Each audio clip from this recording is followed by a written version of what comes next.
पुरी श्री मंदिर छपन भोग गोटे भोग हूँ पोड़पिठा। आज मु पोड़पिठार रेसिपीटी आपण मान संगे सेयार करने जाऊँगी। आपण देखिपे पोड़पिठार प्रस्तुति शैलीटा निरा कहीं नाटा तो पोड़पिठा किंतु यहाँ पोड़ा जाए न था। भगवान को पाखरे जहाँ भी सब प्रसाद चढ़ा जाए से बिल्कुल भी पोड़ा जिनस किसी न थाए से भिन्न प्रकार आपको तैयारी करा जाए थाए।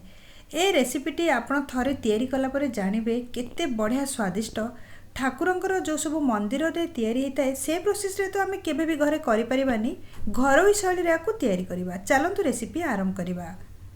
छप्पन भोग पोड़पिठा पई प्रथमे आमे मसला प्रस्तुति करनबा।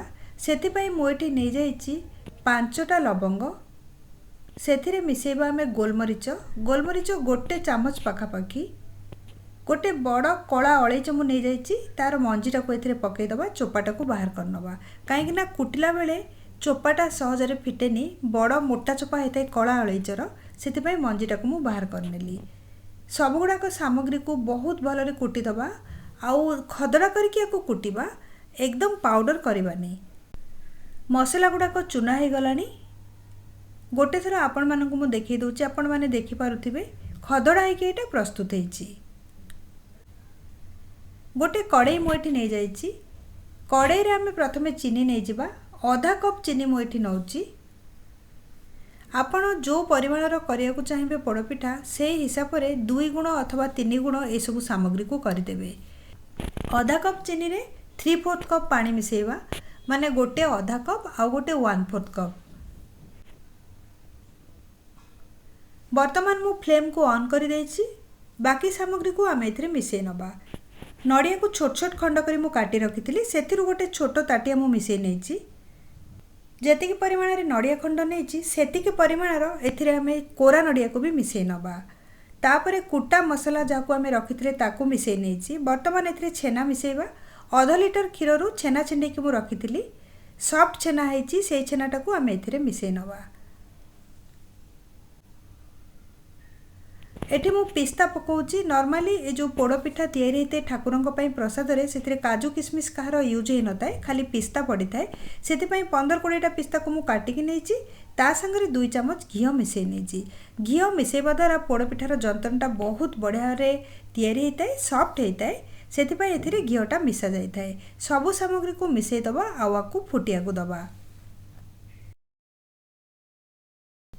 वर्तमान सबु सामग्री मिक्स होगी फुटिबा स्टार्ट हो गलानी। आपण देखि पारथिबे गोटे थर गोळेई दबा आउ एथिरे हमें अटा मिक्स करिबा।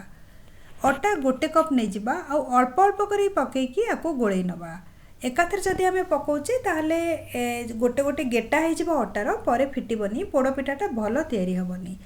फ्लेम को स्लो कर देबे। ए समय रे आउ आको एम्ति गोळेई चलीथिबे। अल्प अल्प करी अटा पकेकी बारंबार गोळेइबा द्वारा एथिरे बिल्कुल भी गेटा रहइबनी। बाकी जो अटा अच्छी से आउ किछटा मिसई नबा।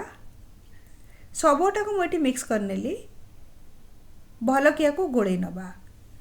एबे ठारू ए जो जंतुणीर बास्नाटा बहुत बढ़िया आसलानी, कारण नॉर्मल जो आम रेगुलर खाई थाउ जिनसर जो मसला सब पड़े मिठा सीटा अथवा पोड़पिठारे सेगुड़ाक तो एथिरे पड़े नहीं। स्पेशल मसला पड़े जगन्नाथ पाखे भोग चढ़ाई कि से भोगर गोटे अलग बास्ना थाए। से बास्नाटा वर्तमान ठारू आसवा स्टार्ट हो गलानी।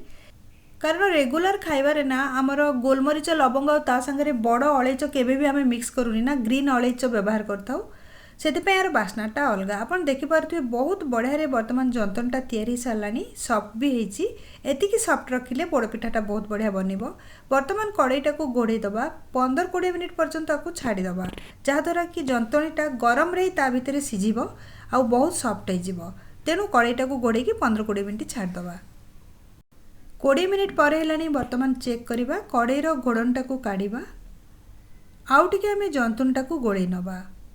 प्रथमरु भी जंतुनटा सॉफ्ट होइतिला, एटा आउरी सॉफ्ट हो जाइछि, बहुत बढ़िया हो जाइछि। आपण देखि पारुथिबे जदि जंतुनटा गेटा आपन को लागुथिबो अथवा जंतुनटार टेक्सचर मोटा हेतिबो ताहले आपण एथिरे टिके घी पकेई ताकू चकटी नेबे।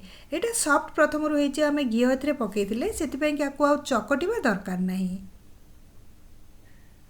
पोड़पिठा को स्टीम करने को अरेंज करनबा। गोटे कड़ाई मुठी नहीं जाइए। कड़ाई आम पानी नहीं जावा ग्लास 2 ग्लास। एक्चुअली ये जो पोड़पिठाटा स्टीम हुए ना बहुत समय पर्यंत स्टीम होता है। मंदिर में बड़ साइज्र होता है से कि पूरा राति भरी से स्टीम होगी सकाଳେ छणा जाए। आम घरे करुचे तो गोटे कप छोट साइज्र पिठाटा मुझे 1.5 घंटा रू 2 घंटा पर्यंत आपको सिझा लगे स्लो मीडियम फ्लेम रे। से अधिका पानी मुझे नहीं जाइए आपको आम फुटिया दबा।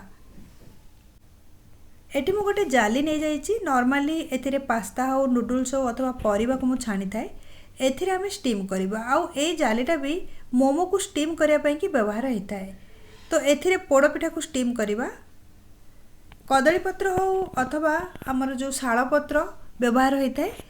मु एथिरे सुखिला पत्र मो पाखरे जोटा अवेलेबल थिला सेटा पकोची कारण कदली पत्र मते मिलिलानी। तो पत्र को भल कि धोई कि मु नहीं जाइए कड़े रू जंतुणी की आनिकी एथिरे रखी नबा। जंतुणीटा बहुत बढ़िया तैयारी आपन देखि पारुथिबे। आकु किछि भी आमे चकटलेनी सेति पई कि कारण प्रथम रेटे सॉफ्ट है कि तैयारी हेची। साइज कर दबा हाथ रे जहा द्वारा कि स्टीम हैला परे काटिया को हमकु सहज हबो। टिके चटका करिकि आकु साइज कर दबा। पत्र भितर जेमते एटा रहइबो बाहर को जीवनी। अल्प परिमाण में मुझे करी आपड़ चाहिए यार मेजरमेंटा डबल नहीं कि अथवा आहरी 3 गुण नहीं कि बड़ साइज्र भी करें। गोटे कप रे मात्र एते बड़ पोड़ पिठाटा तैयारी हम आप देखिपे। आपको टिके 4 गुणिया मुझे सिझला फ्लाट हो यहाँ 4 गुणिया करने द्वारा काटियापाई कि सहज हम। ऊपर टिके घी पकईदबा कारण एटा को स्टीम करिया को 1.5 घंटा रू 2 घंटा हमको लगी स्लो मीडियम फ्लेम रे। सेतिपाई कि ऊपर टिके घी पकईदेले स्टीम हैला बेले ता भीतर पर्यंत घीटा जाइकी एटा बढ़िया बास्ना हबो। सेतिपाई कि एथिरे घीटा पका जाय थाए। चारिपटे हाथ रे बोड़ी दबा घी को। स्टीम कला बेले एते समय ना ऊपर कवर रू पानी पड़ी कि पोड़पिठा नरम हो जाय पारे। सेतिपाई कि ऊपर पटे भी आमे पत्र बिछेई दबा।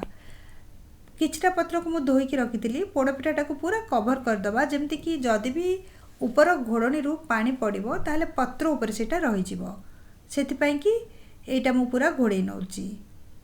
वर्तमान पोड़पिठा को स्टीम करिया पई नहीं जिबा। पानीटा एटी फुटिबा आरंभ हो गलानी आपन देखि पारुथिबे। स्टैंड ऊपर आमे पोड़पिठार जंतुणी रखिथिबा जालीटा को रखिबा। बिल्कुल भी हाई करें फ्लेम को स्लो मीडियम ना स्लो फ्लेम रे आपको आपण स्टीम देवे। आ मझे मझे चेक करके प्रति 10-12 मिनिट रे टिके टिके पानी एथरे साइड रे देवे ना पानीटा सुखी गला परे कड़ाईटा पोड़ी जीवो टेस्ट खराब हो पिठार। कवर करदबा मझे मझे चेक करवा। 4-5 थर मु चेक करी मझिरे 1.5 घंटा पर हो सारानी पोड़पिठाटा स्टीम होबार आपड़ देखिपे। बहुत बढ़िया यहाँ स्टीम हो सारानी ऊपर पत्रर कलर भी चेंज हो जाइए। किछ समय या छाड़दबा। पोड़पिठा को 2 घंटा पर्यंत मुझे छाड़ी देती। बर्तमान यहाँ रूम टेम्परेचर रे आसी सारी। ऊपर थिबा पत्र को बाहर करनबा। पोड़पिठा को ये जो जालीटारू बाहर करनबा गोटे प्लेट को। आपन देखिपे केते बढ़िया यहाँ स्टीम होइछि।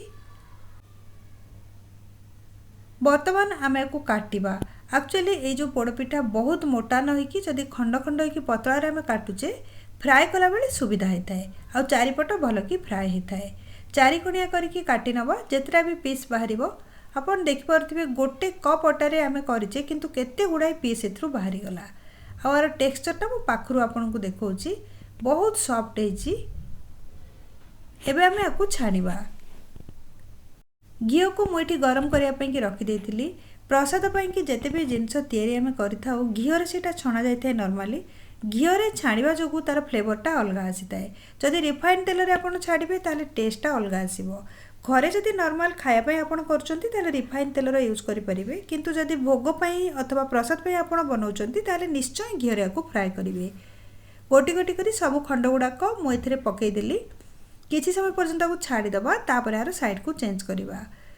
3 मिनिट हो सारानी स्लो फ्लेम रे मुझे छाड़ी देती फ्राए करने कि। बर्तमान पोड़पिठा साइडटा को चेंज करदबा। आपन देखि पारुथिबे ऊपरटा केते बढ़िया गोल्डन ब्राउन कलर पड़े आछि।